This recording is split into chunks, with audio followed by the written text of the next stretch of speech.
Hey everybody, how you doing? IntoWeapons back again with you. Got a really cool firearm that I'm anxious to share with you today. Just picked it up from my FFL a couple days ago, and really excited to give it to do an unboxing video here, and then try to get it out to the range and get some rounds through it. So this thing is going to be pretty sweet. What we have here today is a Romanian Mini Draco from imported by Century Arms International.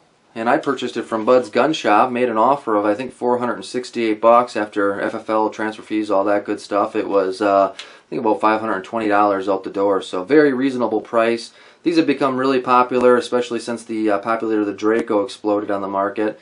These Mini and Micro Dracos have kind of hit in limited production numbers, and I don't know how long they'll be imported or what kind of numbers they're going to import on them, but if you're interested in getting one, now would be the time to do it. Again, the limited production from previous times kind of makes me think that they're not going to be readily available going forward for a very long time. So, and the price, you certainly can't go wrong, that's for sure. As you see, it's got some rough woodage on there. They sent the firearm in the package. We got the Draco, full-size Draco owner's manual, and if many of you follow my channel, you know I have the full-size Draco, so that's kind of one of the reasons I purchased this.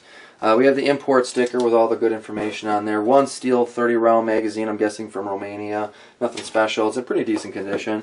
One TAPCO magazine made out of plastic. Not a huge fan of these guys. Probably won't use it. Just stick it aside. One really short, dinky little cleaning rod. This has a 6.25-inch barrel, I believe. So it's got a very, very short barrel. And as you can imagine, chambered at 7.62 by 39, this guy should have a sizable muzzle flash. And if you know my channel, that is one of my favoriteest things in the world is a huge muzzle ball, so or muzzle flash. So we'll get this box out of the way here real quick so we can get a closer look at this pistol. And like I said, I do have the full-size Draco in my collection, and this one's just a little bit bigger. I think the full-size Draco, God, you know, actually I don't even know how big the barrel is. I couldn't even make a guess on it, but this one is sizably smaller. As you can see, it's got kind of a custom grip on there that they make. They actually do make a couple aftermarket grips on here. I know Midwest Industries makes one that's pretty decent looking. Runs about $100. I know a lot of people have been buying these and putting the stabilizing brace from Century Arms on there, the SB47, using it kind of as a makeshift stock. And in that situation, this is actually, you know, not that unreasonable of a gun for any kind of situation, home defense or whatever the case may be, if you live in a rural area, I guess, and don't have to worry about rounds going through your walls. But for close quarter combat with, you know, some sort of shouldering system on there, or even a sling, this is a pretty sweet little package. What we're going to do is just break it down here real quick for you. I'll show you some of the importing, or some of the markings that we have on here. Hopefully that'll focus in for you there. We got the Romanian Cugir Romania, imported by Century Arms International. And I think we have some writing on this side as well, if I'm not mistaken. Yes, we do. We have the Mini Draco, caliber 7.62 by 39. This one was actually assembled in 2014. You can tell by the last 4 digits of the serial number. As you can see, it has an integrated sight system with the front gas block, which is kind of even built right into the handguard there. Very unusual.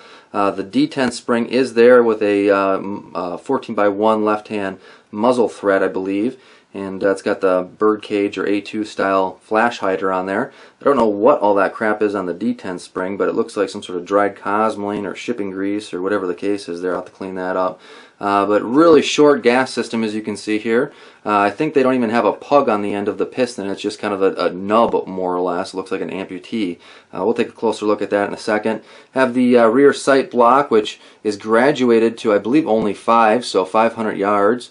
Or meters. I don't really know exactly what they do on that, but so obviously they don't want you to go very far with this thing. It's not really intended for long distance. It's just, you know, kind of close quarter, 25, maybe 50 yards max, and that would you really need a sling or a stock to accomplish a good grouping with that. So and then, you know, moving towards the back, it's just a standard gas operated pull back there with the bolt carrier and charging handle, all that good stuff. You have the safety selector, which is pretty standard, and then it does have the regular Romanian trigger in there. It's not an A2. Because this is a pistol, it doesn't have to meet 922R compliance and have a certain number of American parts in there, so they are able to retain all of the original Romanian parts. And the cycle and the action is pretty good. The trigger is a little gritty. Feels a little heavy. You'll definitely need a little bit of work. There's a lot of slack there, a couple little jagged drop-offs, and just overall not the best trigger in the world, and they're really not, you know, known for that anyway. It's got a nice dark bake-like grip, which is pretty common with the Romanian type firearms. As you can see, there's no side rail scope mount there, which, you know, for a pistol like this, really you probably don't need one as much unless you want to do a red dot. And then the you know, the wood grip up into the front, we'll have to just refinish that a little bit. So going into the firearm a little bit, we'll go ahead and bust this in a little bit here and take a look at it. I did notice that all the numbers match in the gun, which is really unusual for a Romanian gun like this. Typically, when I ever get a Romanian gun, every single number is different, so very unusual. I noticed that it has this, and I haven't even taken this out yet, so I don't know if I'm going to be able to do it on camera without knowing how, but it's got a kind of a buffer in the back here, which I'm sure helps with, you know, the short stroke of this gun being so small and compact, and the pressures that it's creating. So hoping I can get this out for you guys. Again, I haven't tried this yet, so I'm not sure. Oh, there we go. Recoil spring comes out, and then this buffer just kind of pops right out. So very similar to, you know, an AK recoil spring buffer, which you can buy, just a little bit bigger and thicker. Taking a look at the inside, everything is actually pretty clean. There isn't a whole lot of cosmoline on the inside, which is pretty surprising. A lot of times I get these guns and they're just covered in the cosmoline on the inside. It's got a pretty good amount of oils and shipping grease on it though, so they meant to keep it in pretty good condition. We'll pull up the bolt carrier, which came out a little bit tough there. Again, the numbers do match on this too, which is surprising, the bolt carrier. And I don't know if the bolt has a number here. We'll take a look. It actually does, and that matches as well. But look at that short little stubby thing there. That, like I said, doesn't even have really a puck on there. Kind of just, I guess it does. It's just an unusual design, I guess, just kind of screwed in there. But very weird little design, short stroke piston. And you got the bolt and everything, which got a good condition in there, just a lot of shipping oils. No rust or any kind of pitting of any kind on here, so I don't know if these are new production parts maybe that they're using, but overall really good condition. It does have a chrome line barrel, which, you know, is pretty much common with any Romanian gun. So you can see in there, you can see the kind of the shiny chrome area inside the bore there and the chamber. It's means it's chrome lined, which is really nice. You can shoot that corrosive ammo if you have some out of here without worrying about it, and just easier to clean overall. The gas system here, see if I can pop this off. I'm not sure how this is going to work. Oh, it's tight. And see if I can get this out of here. It's kind of a weird little collar, kind of almost, that slips right in. And that number is even matching, which is very unusual. And as you can see, that's really it. That's funny. Just the tiniest little gas tube there that runs right into the front gas block then. So very, very small, very easy.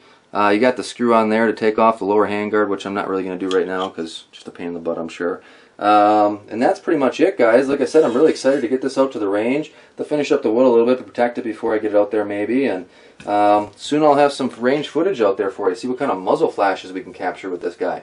But again, if you're looking for a Mini Draco, this is the time to buy it, guys. The prices are really good. I recommend Bud's Gun Shop. They've been really competing on the retail market with these pretty well. So if you have any questions, let me know. Otherwise, I appreciate watching. Until next time, take it easy.